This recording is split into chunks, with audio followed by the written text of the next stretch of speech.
አሁን ባለቤቴን እወዳታለሁ በነገራችን እና ልፈታት ለሷ ብዬ ነው ስለምወዳት እምለያት ማለት ማላገባው ሌላ ሴት ምን ይጠቅማታል? አንተ ከተለያት ሌላ ሴት አገባህ አላገባህ ሁለታችን ተጋብተናል። አዎ በዶክመንት ተጋብተናል። አዎ በሃይማኖታዊ ስርዓት ባለቤቴ ከኔ ጋር ጥሩ የሆነ የፍቅር ግንኙነት አላት። በጣም ምርጥ በቃ ምንም የሚጎላት ነገር የለም። ልጆቹ ዕለት ዕለት የሚሰቃዩት ስቃይ በሁለታችን እንትን ውስጥ የሚጠይቁኝ ጥያቄ ማሚ ለምንድን ነው ማትስቀው?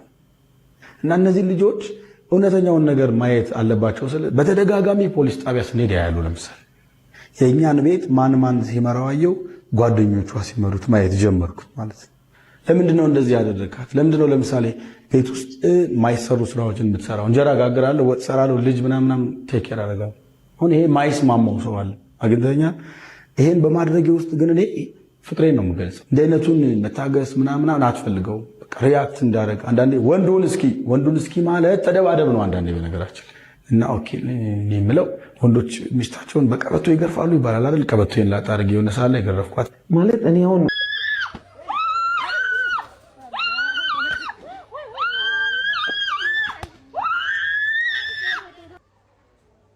መልካም ቪዲዮውን እንደተመለከታችሁት እንግዲህ እንዴት እንደሚመታት እናታችን የምትሆንን እንዴት እንደሚጠልዛት እንዴት እንደሚያጠናግራት ታዝባችኋል።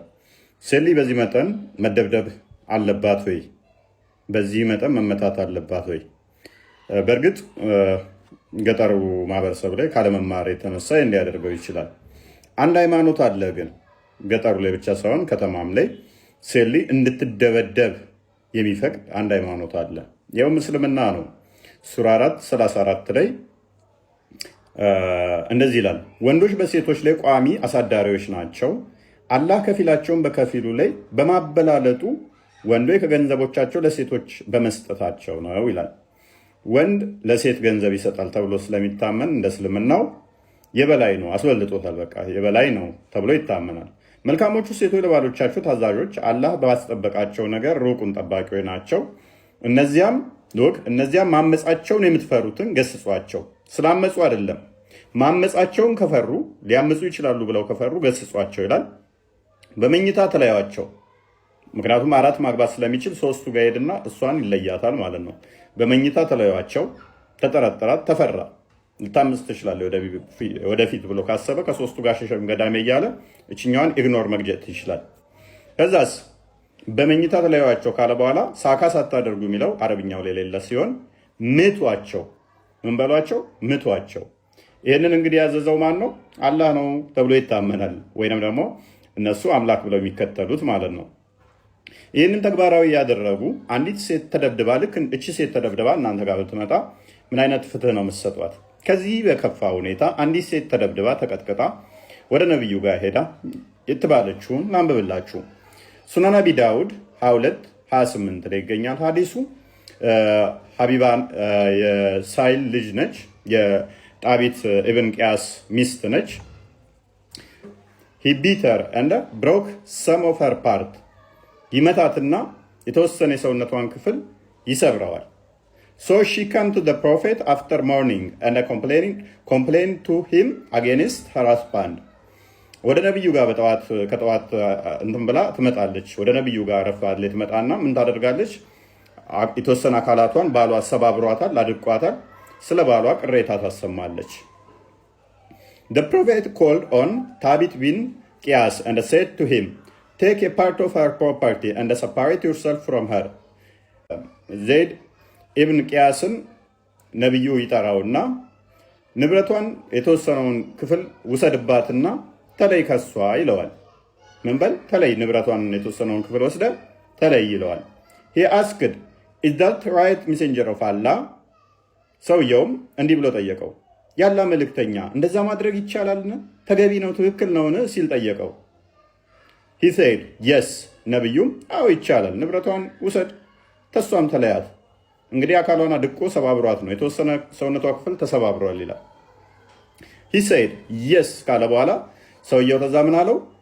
he said I have given her 2 garden of mine as a dowry 2 የእርሻ ቦታዎች መሬቶችን ወይም ደግሞ መሬት እንደ ጥሎሽ ሰጥቻት ነበረ። and they are already in her possession እነሱም የእሷ ንብረት ሆነው ነበር አለው።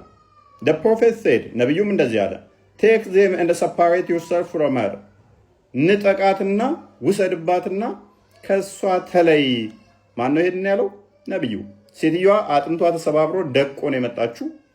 ንብረቷን ቀማና የሰጣትንም ውሰድባትና ተለያት። አጥንቷ ተሰባብሮ ሰውነቷ አካላቷ ደቆ ማለት ነው። ፍትህ ፈልጋ መጣ። ንብረቷን ንጠቃት፣ ተፋታት። ይሄ ጤናማ ነው ብለን አናምንም። በመጽሐፍ ቅዱስ እንደዚህ ይላል። ኤፌሶን ምዕራፍ 5 ቁጥር 28 ላይ ባሎች ደግሞ እንደ ገዛ ስጋቸው አድርገው የገዛ ሚስቶቻቸውን ሊወዷቸው ይገባቸዋል። የገዛ ሚስቱን የሚወድ ራሱን ይወዳል፣ ማንም የገዛ ስጋውን የሚጠላ ከቶ የለምና ይላል። ባል ሚስቱን እንደ ገዛ ስጋው ሊወድ ይገባል። የገዛ ስጋውን የሚወድ ሌላውን አይጠላምና። ስለዚህ ባል ሚስቱን እንደ ገዛ ስጋው ሊወዳት ይገባል እንጂ የተወሰነ የሰውነቷን ክፍል አድቅቆ ሰባብሮ ከዛ በኋላ ደግሞ ንብረቷን ቀምቶ ማባረር ጤናማ አይደለም። ሴት ልጅ ትቀጥቀጥ፣ ትደብደብ የሚል አስተምሮም ጤናማም አይደለም፣ ስህተት ነው፣ መታረም አለበት። ይህ ከመጽሐፍ ቅዱስ የሚጋጭ ወይም ደግሞ እንዲህ ካለው ግልጽ ካለው ከመጽሐፍ ቅዱስ ውጭ የሚመጣን አስተምሮ ሴት ልጅ ትመታ የሚል ካለ ስህተት ነው። እስልምናው ግን አፕሮቭ ያደርገዋል። በሐዲስም በቁርአንም ላይ ሴት ልጅ መመታት አለባት ብለው ያምናሉ። ፌሚኒስቶች ምን ትላላችሁ በዚህ ዙሪያ? መደብደብ አለባችሁን? እስቲ የለብንም ካላችሁ ቻሌንጅ አድርጉ። እስቲ ሴት ልጅ ትመታ የሚል ካለ ስህተት ነው በሉና ቪዲዮ ስሩ። እስቲ ሐዲሱን ቁርአኑን በደንብ እንሰጣችኋለን ጥቅሱ